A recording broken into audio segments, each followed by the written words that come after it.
أعوذ بالله من الشيطان الرجيم بسم الله الرحمن الرحيم يا بني إسرائيل اذكروا نعمتي التي أنعمت عليكم وأوفوا بعهدكم وإياي فارهبون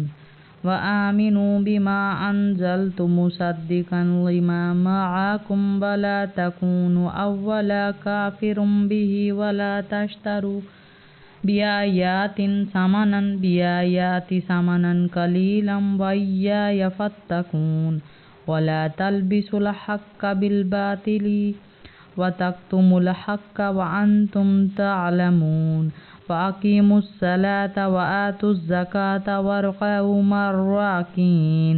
أتأمرون الناس بالبر وتنسون أنفسكم وأنتم تتلون الكتاب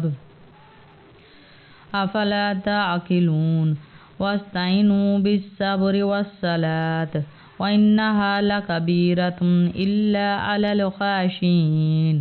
الذين يظنون أنهم ملاقو ربهم وأنهم إليه راجعون يا بني إسرائيل اذكروا نعمتي التي أنعمت عليكم وأني فضلتكم على العالمين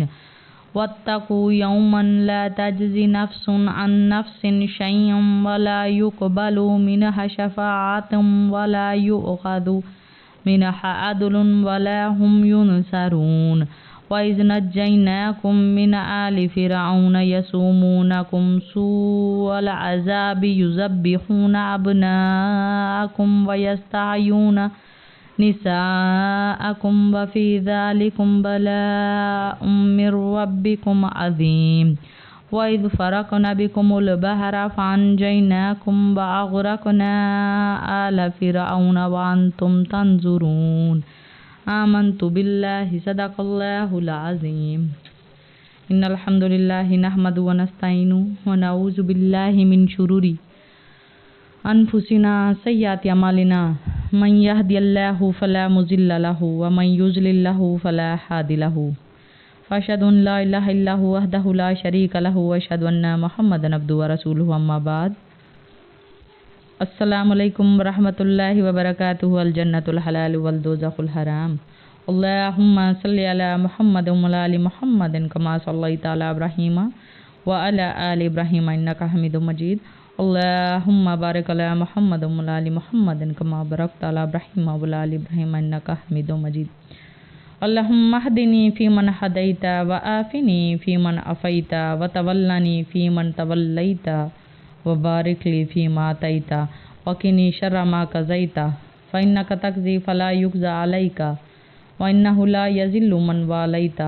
ولا يعز من عاديت تباركت ربنا وتعاليت۔ میں آپ کی لیکچرر ہنا سہرش آج آپ کے ساتھ رکوع نمبر 4 لے کے پہلے پارے کا حاضر ہوں، اور اسی ہی لیکچر میں رکوع نمبر 5 بھی آ جائے گا ہمارا انشاءاللہ العظیم،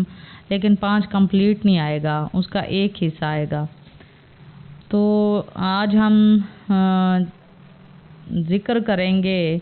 بنی اسرائیل کا۔ اللہ سبحانہ تعالیٰ فرماتے ہیں یا بنی اسرائیل اذکروا، اے بنی اسرائیل یعنی حضرت یعقوب کی اولاد، وہ 12 بیٹے جن کے نام پر بنی اسرائیل بنا،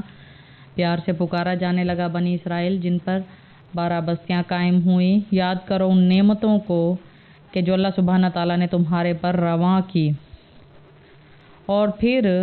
اپنے وعدوں کو پورا کرو جو اللہ سبحانہ تعالیٰ کو تم نے وعدے دیے تھے،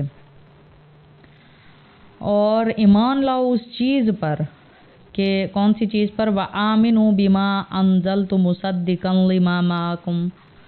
کہ جو اللہ سبحانہ تعالیٰ نے تمہاری طرف نازل کی حضرت موسیٰ علیہ السلام کے ذریعے وہ کتاب، اور ایسے نہ بن جاؤ وَلَا تَكُونُوا أَوَّلَ كَافِرٍ بِهِ وَلَا تَشْتَرُوا بِآيَاتٍ ثَمَنًا قَلِيلًا، کہ تم چند روپے لے کے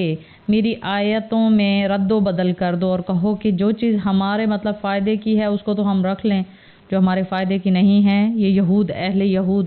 بنی اسرائیل کی بات ہو رہی ہے، جو ہماری فائدے کی بات نہیں ہے۔ تو اگر کسی کی بھی یہ فائدے کی بات نہیں ہے جو اللہ سبحانہ تعالیٰ حکم دے رہا ہے تو اس میں تبدیلی کر دو۔ تو اللہ واضح فرما رہا ہے کہ ان کافروں کی طرح مت بن جاؤ، وَلَا تَشْتَرُوا بِآيَاتٍ ثَمَنًا قَلِيلًا، تھوڑی سی قیمتوں کی عوض میری آیات کریمہ کو مت بیچو، میرے احکامات کو مت بیچو۔ اور اگر تم ہو اللہ سے ڈرنے والے، فَاتَّقُونَ، اللہ سے ڈرنے والے۔ اور آگے اللہ سبحانہ تعالیٰ اسی آیت کریمہ کو مطلب پچھلی آیت کریمہ کی ترجمانی کرتے ہوئے اللہ سبحانہ تعالیٰ فرماتا ہے وَلَا تَلْبِسُوا الْحَقَّ بِالْبَاطِلِ وَتَكْتُمُوا الْحَقَّ وَأَنْتُمْ تَعْلَمُونَ،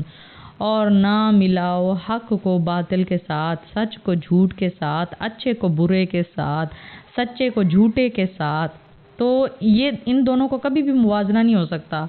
کیونکہ اللہ سبحانہ تعالیٰ نے حق کو ہمیشہ حق رکھا ہے، سچ کو ہمیشہ سچ رکھا ہے، سچے کو ہمیشہ سچا رکھا ہے، چاہے وہ جتنا بھی ذلیل و خوار ہوتا رہے، لیکن سچ کی کبھی بھی ہار نہیں ہوتی۔ تو اس کو جھوٹ کے ساتھ، باطل کے ساتھ مت ملاؤ۔ وَتَكْتُمُوا الْحَقَّ وَأَنْتُمْ تَعْلَمُونَ، اگر تم جانتے ہو تو حق کی بات پر ہمیشہ سے ہمیشہ تک قائم رہنا، اور یاد رکھنا کہ حق ہی ہمیشہ چلنے والا ہے، کیونکہ حق اور سچ اللہ سبحانہ تعالیٰ خود ہے۔ اور اللہ سبحانہ تعالیٰ کے فرما رہے ہیں کہ اتنا زیادہ مطلب روح گردانی مت کرو، بلکہ تھوڑے صبر سے کام لیتے ہوئے تم سب سے پہلے وَأَقِیمُوا الصَّلَاةَ، نماز قائم کرو اور زکوٰۃ دو، یعنی یہ ان وقتوں سے آ رہا ہے، زکوٰۃ دینے کا کام بھی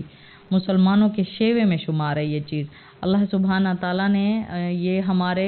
ارکان ایمان میں یہ چیز شامل کر دی۔ وَارْكَعُوا مَعَ الرَّاكِعِينَ، اور رکوع کرو رکوع کرنے والوں کے ساتھ۔ آگے اللہ سبحانہ تعالیٰ فرماتا ہے کہ أَتَأْمُرُونَ النَّاسَ بِالْبِرِّ وَتَنْسَوْنَ أَنفُسَكُمْ وَتَتْلُونَ الْكِتَابَ۔ أَتَأْمُرُونَ النَّاسَ، تو لوگوں کو تو تم حکم کرتے ہو، بالبر، نیکیوں کا، وَتَنْسَوْنَ أَنفُسَكُمْ، جب اپنی باری آتی ہے تو تم بھول جاتے ہو۔ کیا تم نہیں جانتے کہ اللہ سبحانہ تعالیٰ تمہیں حکم دیتا ہے جو تم کسی کو نیکی کا حکم دو تو وہی کام تم نے سب سے پہلے خود بھی کرنا ہے۔ تو آگے اللہ سبحانہ تعالیٰ پھر فرماتا ہے ایک مرتبہ وَاسْتَعِینُوا بِالصَّبْرِ وَالصَّلَاةِ، کہ نبی مکرم صلی اللہ علیہ وسلم نے فرمایا اللہ سبحانہ تعالیٰ سے صبر مت مانگا کرو، لیکن جب ایسے کڑا وقت آ جائے جس میں صبر کرنا پڑ جائے تو صبر کر ضرور لیا کرو، کیونکہ اس کا اجر بھی اسی وقت ملتا ہے۔ سلسلہ صحیح حدیث تواتر، نبی مکرم صلی اللہ علیہ وسلم کا ایک مرتبہ گزر ہوتا ہے قبرستان سے، تو ایک عورت اپنے وارث کی قبر پر بیٹھی رو رہی ہوتی ہے، نوحے کر رہی ہوتی ہے۔ تو نبی مکرم صلی اللہ علیہ وسلم فرماتے ہیں کہ بی بی آپ صبر کریں تاکہ اللہ سبحانہ تعالیٰ آپ کو اجر دے۔ تو وہ کھڑی ہو جاتی ہے، اس کو پتہ نہیں ہوتا کہ یہ آپ صلی اللہ علیہ وسلم ہیں، اور کہتی ہے جس کا اپنا چلا جاتا ہے اسی کو دکھ کا پتہ ہوتا ہے، دوسروں کی تو بس باتیں ہی ہو جاتی ہیں۔ تو میاں آپ اپنے کام سے کام رکھیں۔ اتنے میں پیچھے سے صحابہ کرام رضی اللہ عنہم بھی آتے ہیں، کیونکہ آپ صلی اللہ علیہ وسلم اتنا تیز چلتے کہ آپ صلی اللہ علیہ وسلم کے قدم کے ساتھ قدم با قدم ملا کے کوئی بھی صحابہ کرام ان میں سے کوئی بھی آپ کا ساتھی نہیں چل سکتا۔ تو پیچھے سے سنتے ہوئے جب آئے تو انہوں نے بتایا کہ تمہیں مطلب شرم نہیں آتی نبی مکرم صلی اللہ علیہ وسلم جیسی ہستی کے ساتھ تم نے اس لہجے میں بات کی؟ تو وہ خود ہی شرمندہ ہو گئیں، اور پھر کہاں کہاں نبی پاک صلی اللہ علیہ وسلم کو تلاش نہیں کیا، اور تو پھر جب جا کے معافی مانگی تو آپ صلی اللہ علیہ وسلم نے فرمایا کہ صبر کا اجر بھی اسی وقت ملتا ہے جب مشکل وقت آیا ہوا ہو،